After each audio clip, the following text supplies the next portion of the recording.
Hello प्यारे बच्चों, कैसे हो। आशा करती हूँ सभी अपने घर पर खुश और स्वस्थ होंगे। तो बेटा, मैं आपकी अध्यापिका सुदेश कुमारी फ्रॉम GGPS बटगांव, ब्लॉक सोनीपत। बेटा, आज हम पढ़ेंगे झरोखा पाठ्य पुस्तक की 5वीं कक्षा का पाठ 15, इनसे बचो। हाँ तो बच्चों, पाठ 15 इनसे बचो।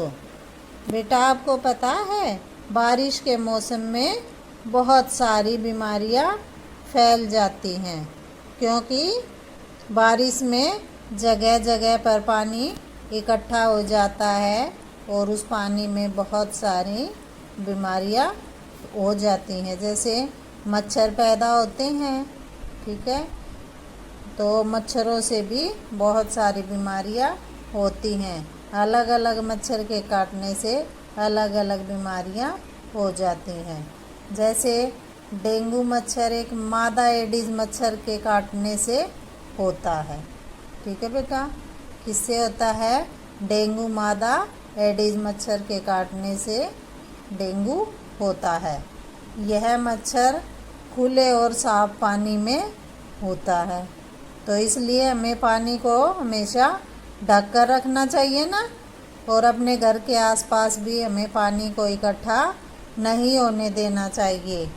ठीक है बेटा, कोई अगर घर के आसपास गड्ढा हो तो हमें उसमें मिट्टी को डालकर उस गड्ढे को भर देना चाहिए।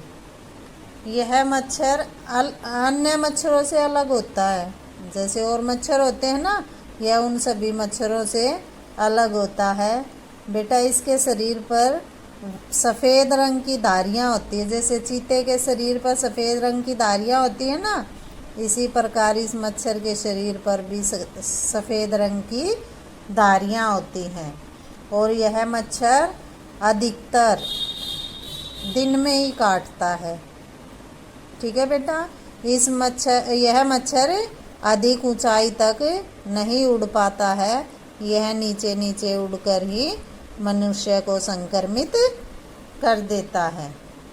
इसलिए हमें अपने घर के आसपास या अपनी छत पर कहीं पर भी पानी को इकट्ठा नहीं होने देना चाहिए। और जो पानी हम प्रयोग में लाते हैं, उस पानी को भी हमें ढक कर रखना चाहिए। ठीक है बेटा, तो अब जिसको डेंगू हो जाता है, देखो उसके लक्षण क्या क्या होते हैं, उस व्यक्ति को क्या क्या समस्याएं होती हैं वो देखो। जिस व्यक्ति को बेटा ये मच्छर काट जाता है ना, उसको अचानक से तेज़ बुखार हो जाता है, जो कि असहनीय हो जाता है। और सिर में भी बहुत ज़ोर से दर्द होता है। और कभी कभी तो बेटा मुंह और नाक से भी खून आने लगता है। और पूरे शरीर में बहुत ही ज़्यादा दर्द होता है। मांसपेशी और जोड़ों में बहुत ज़्यादा दर्द होता है। और उल्टियाँ भी आने लगती हैं। स्किन पर यानी कि त्वचा पर, जो हमारी ये त्वचा है, इस पर सफ़ेद लाल रंग के दाने दिखाई देने लग जाते हैं। और कभी कभी हमें दस्त भी हो जाते हैं। ठीक है बेटा, तो डेंगू से बचने के लिए हमें क्या क्या करना चाहिए? अपने घरों के आसपास कभी भी पानी को इकट्ठा नहीं होने देना चाहिए। और हमें अपनी छत पर भी देखना चाहिए कहीं टूटे फूटे बर्तनों में पानी इकट्ठा ना हो जाए।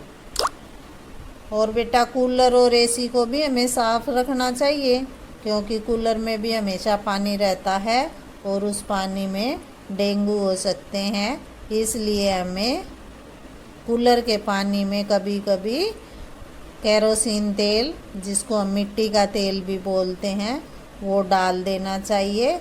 और मच्छरदानी का भी प्रयोग करना चाहिए। और हमें ऐसे कपड़े पहनने चाहिए जिससे हमारा पूरा शरीर ढका रहे।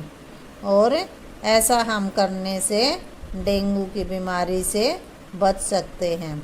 बेटा पानी से तो और भी बहुत सारी बीमारियां होती हैं, जिसके बारे में हम फिर चर्चा करेंगे। आज हमने डेंगू के बारे में पढ़ा है, ठीक है बेटा। तो अब इसके बारे डेंगू से संबंधित 10 लाइनें सभी बच्चे हमें लिख कर दिखाएंगे, ठीक है बेटा। बाय।